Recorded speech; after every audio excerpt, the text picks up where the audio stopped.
They got a picture? They don't have a picture. Siobhan, calm down. Pav, you take your sewing out after 6 months. For my full life, I never see anything which traumatized me, which is scalp psoriasis.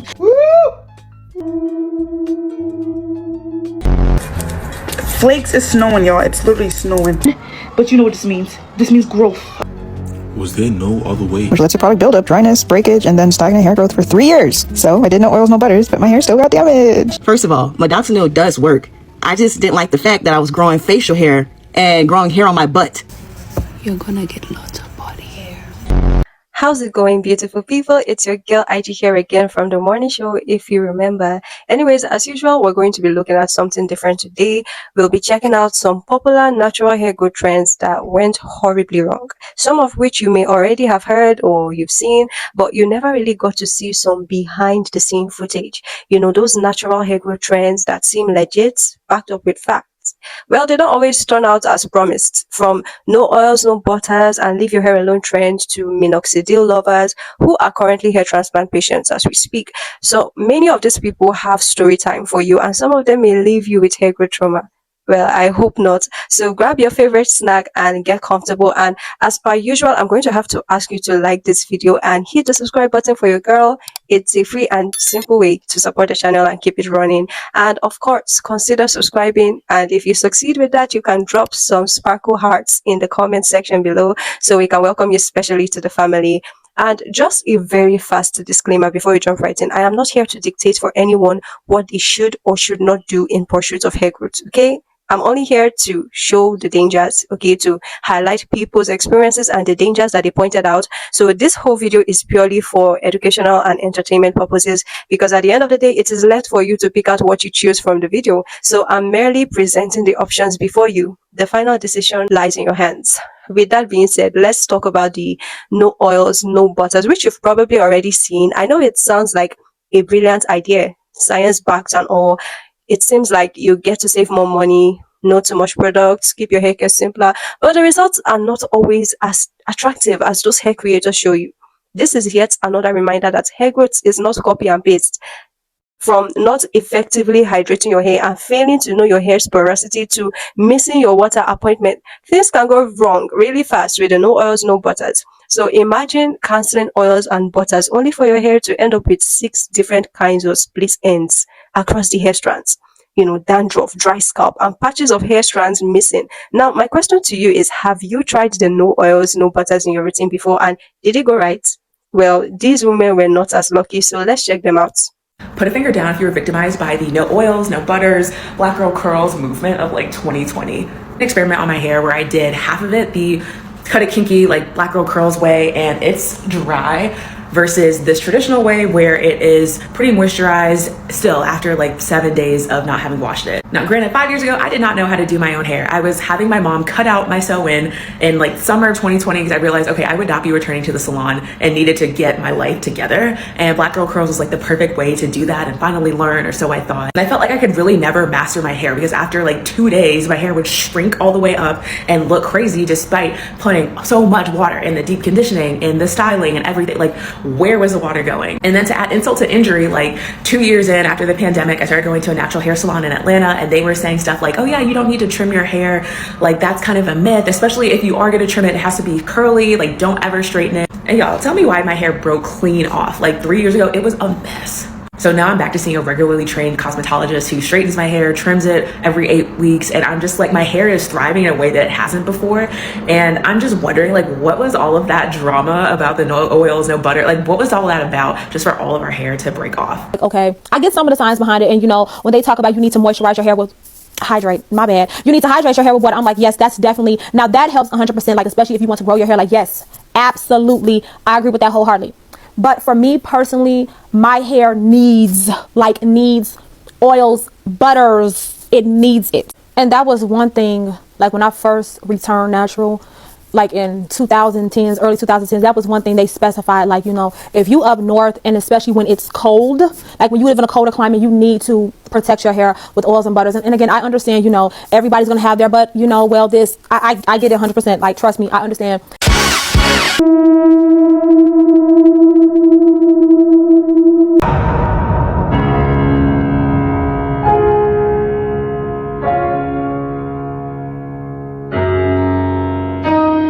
Doing no oils, no butters damaged my hair, unfortunately. Originally wanted to do it because I used oils excessively at one point, which led to product buildup, dryness, breakage, and then stagnant hair growth for 3 years. So I did no oils, no butters, but my hair still got damaged. I'm showing you 3 random hair strands, which all had similar kinds of damage. That's how frequent the damage was. I had mid-shaft splits way up on the hair strand, deep split ends, thinning ends. I also had these like holes that I was told were normal. They're not normal. I don't experience these anymore. Like these mid-shaft splits were high up on my hair strand, guys. Again, 3 random strands, all the same damage. It was that frequent. And so when I was using no oils or no butters, I experienced all of these split ends, all of them. Since using hair grease, I only have these and very infrequently. I trimmed my hair for the first time in a year and I saw this split end. Again, it's been a year, so I'm not mad at that. I had very, very few of these, so I'm extremely proud of that. Also had single strand knots, but who's surprised? Again, it's been a year. I'm not mad at it. The only thing I've changed is that I've added hair grease into my regimen. My hair stays moisturized for 7 days at a time, which I never thought was possible. My hair is predictable. It's easy to detangle. It's more manageable. Again, all I did was add hair grease. It's genuinely superior. It's my holy grail. I completely ruined my hair doing the no butter, no oil method, and now I'm in the process of recovering my hair. This process has taken me about a year or so, and I'm excited to finally get my hair back to the point that it used to be, but we're nowhere near that point. Well, not nowhere, but we are not at that point yet, and so I'm going to bring y'all along for the journey. I feel like this is from my experience too, and also what I've seen a lot of other people saying, but it's really the ends that takes a toll from doing the no oils, no butters thing. And when I first started out, I had bleached hair. I think I bleached it twice at that time. I don't know, but that definitely affected me. But yeah, since then, I've just really been cutting out my ends, cutting off the dead color because they are messed up. They are still messed up, but we're gonna fix it. We're gonna see a professional soon. And also seeing how other creators came out here too and saying how this really affected their hair negatively really started making me be like, okay, I don't know if I want to do this anymore. And if people are saying that this method is really damaging to their hair, then I don't want to be promoting that to my community. Yeah, it's a new year, so this is the perfect time to start over, new growth, new methods, and just going back to what we did before. But yeah, I would just recommend doing your research before trying out new products, new methods, all of that, and really making sure this is what you want to do for your hair. And yeah. Can we talk about the leave your hair alone trend? You know, I love a good break with my natural hair. I am a lover of protective styling and just letting my hair rest from manipulation. But when it comes to leaving your hair alone, as a busy lady, you and I both know that people tend to interpret it as something else. Like slap on a wig and go about your day. You know, dirty hair grows faster. And when you start thinking like this, things can go south really quickly. Hair neglect can creep in like a ghost, and just like that, the damage is done. I've seen a lot from, from build up so massive, it looks like sawdust, to extreme breakage and horrible cases of scalp psoriasis, folliculitis that shouldn't even be happening in the first place. How further are these women willing to go in the quest for longer hair? Listen, if you ever tried one and you felt like things were literally crawling on your scalp, you know what I mean. Okay, you may know what I mean. Anyways, let's watch. I'm sorry, this has to be addressed. How did this become this? Become this? Become this? I know Ben Frankie. What the gotta take my pills. I get too cranky. Got my 6-month-old braids after wearing a wig. Oh, flakes is snowing, y'all. It's literally snowing. Do y'all see that? Oh my god, it's snowing. It's snowing in April. 6 months of growth. What? So I had got these braids in November 4th. So April 4th, I have already made six months already. It's 6 months and some days. Oh my god, look how dirty it is. I gotta get used to my forehead because my forehead gonna be out for some weeks because I'm going to get braids. Knowledge braids. Oh, that's only one. And it's a little bit of hair.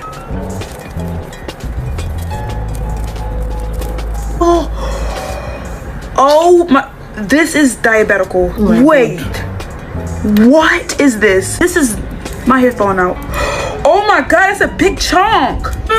Stop it. Actually, stop. I'm going through my stuff. Oh my god, my hair's falling out. We're on a final stretch. This is the last braid.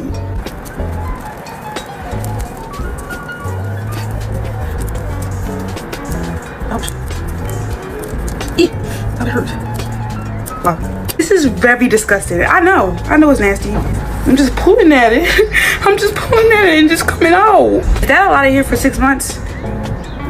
Or should it be more? Okay, we're back. It has been 6 months later again, okay? 6 months is now here again. It is October 9th. and which makes another 6 months. The last time I took my braids out was April 14th. So April, May, June, July, August, September, October. Was there no other way? Heck, these. Okay, look at my braids. Look at this.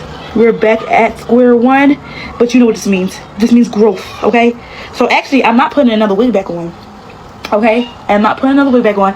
For the month of October, I will be rocking my natural hair. I'm so scared. I've been rocking my natural edges for the past week now, so doing my edges has been easy. But let's take out my 6-month-old braid.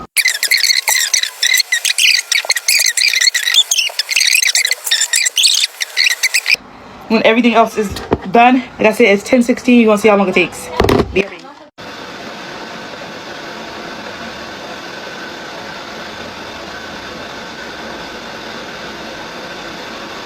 Lord, it's because you are my Lord, though. It's because you are my Lord. Believe me, if you are not my Lord, I will show you what Lord do. Solution to the poorest of the poor, to the poorest of the poor. One day the poor will become poorest, and the poorest will become the poorest of the poorest as the poorest of the poorest as. If we continue to give temporary solution to the poorest of the poor, to the poor. I know some of you are actually wondering who Killer Reagan is. Anyway, worry no more. Killer Reagan is actually somebody or a girl that actually left her hair for 100 days and counting without washing it. And the painful part of it is that she is putting more product on her hair, be it gel, be it water. She's packing everything on her hair. And in recent times, a bug fell out of her hair. A dead bug fell out of her hair. So everybody is waiting to see the day she will finally wash her hair, and when she does, I know that TikTok is going to blow up. But nonetheless, in recent times, we actually saw that she washed her hair, and guess what? She used dishwash to wash her hair. And that was not enough. She wanted to do hair masks, and she used mayonnaise and egg, and she rinsed it off. We are still waiting for the actual shampoo and hair masks. Till then, Killer Reagan, wash your hair. Trying to fucking like act all fucked up. Hey, look though. You smell like a little bit of doodle. I know. Yeah, but look, not a lot. Bombastic side eye. Criminal offensive side eye. Okay, so she hasn't washed her hair in 94 days and a moth is laying eggs in her scalp. Yes, that is absolutely banana bonkers wild crazy.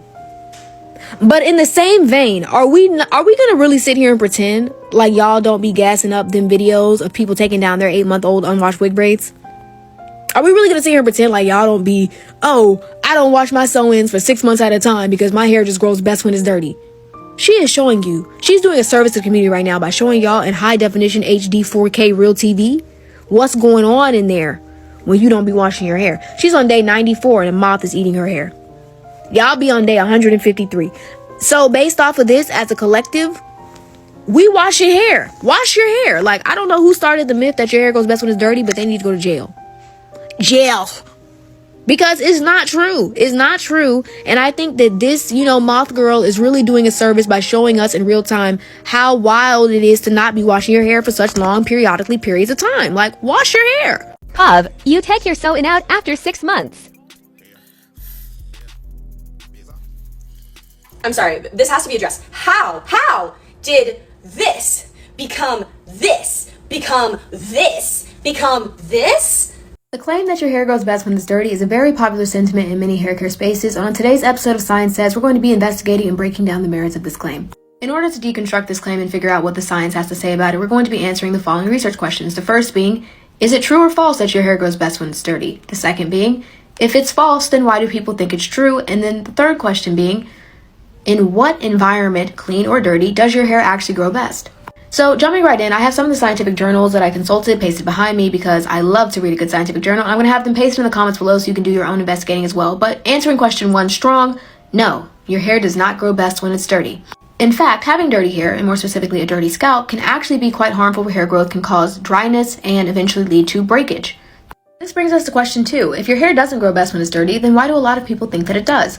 Well, I consult a lot of scientific journals and statements from dermatologists as well as trichologists being specialists who specialize in the study of the hair and scalp. And they say that it's because people often confuse the benefit of low manipulation of the hair, that being increased hair growth because your hair grows better when it's not being over manipulated or constantly being prone to breakage through excessive styling, with their hair growing better when it's dirty, which is not the case. However, a lot of people think that it is the case because oftentimes when you're not washing your hair, chances are you're not heavily manipulating your hair anyway, so it's easy to see how someone might confuse the two. The biggest scam in the natural hair community is not the Batana oil scammers, but it's actually the 2 to 3 month neglective style that we were all sold. On its face, it sounds like it makes sense. Leave your hair alone and it will grow. But the best way I can describe it, it's like eating veggie straws all day thinking that they're healthy just because they're green.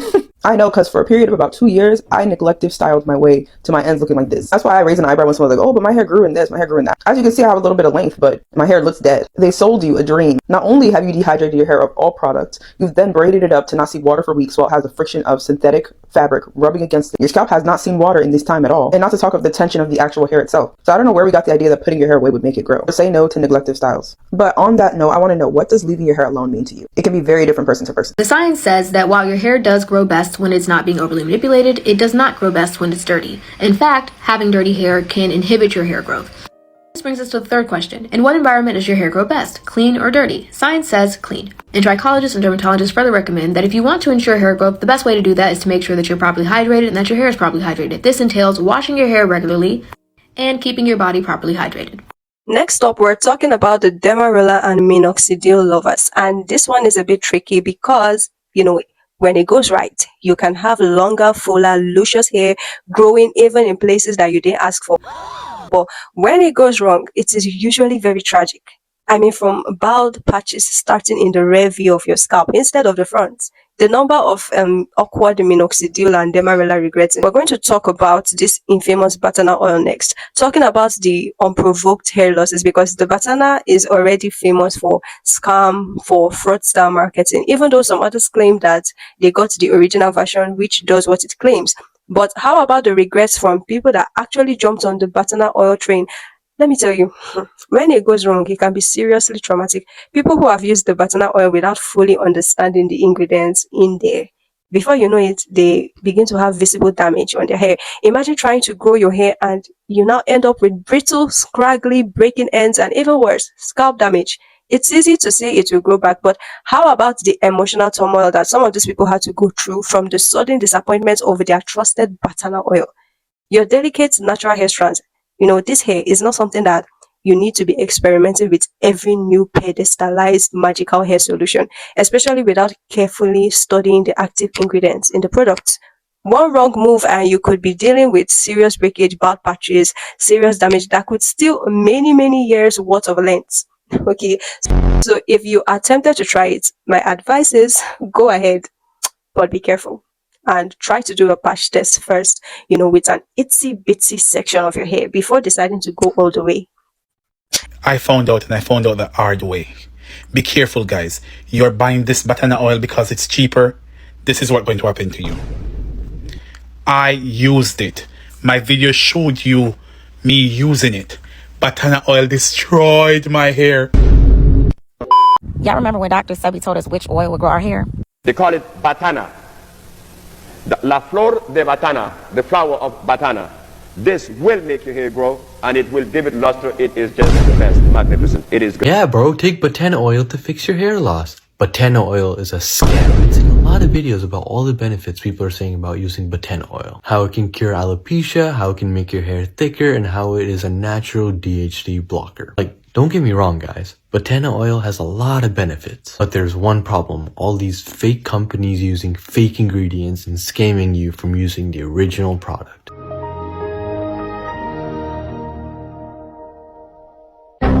Because at this point, I'm sure you've seen people online promising to give you longer and fuller hair with different kinds of methods. But let me tell you, these are just a few of the most damaging hair growth hacks that seem legit at first glance until you have a go at it and experience the dangers for yourself. Okay, people have been trying People have tried the no oils, no butters, minoxidil, neglecting their hair for months, and even taking oral supplements that ended up interfering with their normal hormonal functions. My Lord, it's because you are my Lord. Oh. Either they did it or they had someone close to them who did one or more of these trends, and it ended up leading to absolute chaos that left them in a worse condition, like much worse than they started. From infections and allergic reactions to even folliculitis. I mentioned it before, and it's literally a condition where your hair follicles become infected from unhealthy hacks, from unhealthy experiments, okay? Now come close, I have something to tell you. Conditions related to unwashed and neglected hair or hair follicle can lead to skin problems like folliculitis, which can manifest as red bumps or rashes, especially on the face. Causes of folliculitis. Number 1, bacteria. So some of these stories are scary. Scalps turning red, overwhelmed with blisters, and even requiring medical intervention to reverse the damage. It is really disturbing. All because they wanted what? Longer hair. Is it really worth the risk though? I mean, there are different ways to go about this hair growth of a thing, but these methods, no thank you. I mean, I acknowledge that some of these methods are not as tragic as some others, but no thank you still, no thank you. I'll stick with my regular hair growth rates in peace. Yeah, so it is crucial to know that our health and safety comes first before anything else. Not every trendy hair growth, hair growth video is a good idea, and usually the results may vary. Trust me, as someone who loves her natural hair, I love natural hair, not only my natural hair, okay? I love the natural hair growth community. I love Ayurveda, I love DIY. So someone like me, I can categorically tell you that I have had my fair share of hair growth fails. So for example, you're considering trying a hair growth trend, my friend, take a step back to really think about it. Read resources on it, check studies, check out reviews from different people, do a patch test. Please don't test it out on your entire hair, because if it goes wrong, your entire hair will take the heat. Your entire hair will go along with it. So test it with a small portion of your hair, a small section, or better still, some other parts of your body, like your hand. If you have the money, you can seek advice from a professional on the ingredients and how it could interact with your hair type. In my opinion, hair growth techniques should be about retaining the length you already have, retaining the new length coming in, not breaking it, not neglecting it or damaging your scalp. You don't have to risk it all because of a viral trend. So I leave the final ratings to you guys. Kindly rate the hair growth trends. Which trends do you think are the worst and the less or the least worst? Are there any more hair growth trends that you feel were not included in this list? Do let me know in the comment section. And if you enjoyed today's video, make sure you give it a thumbs up, okay? Subscribe as well and hit the post notification so you get a little reminder whenever I post. I am so grateful and I appreciate the love on my last video, y'all. You can check out more related videos by clicking the next video up on your screen, and I'll see you soon. Bye.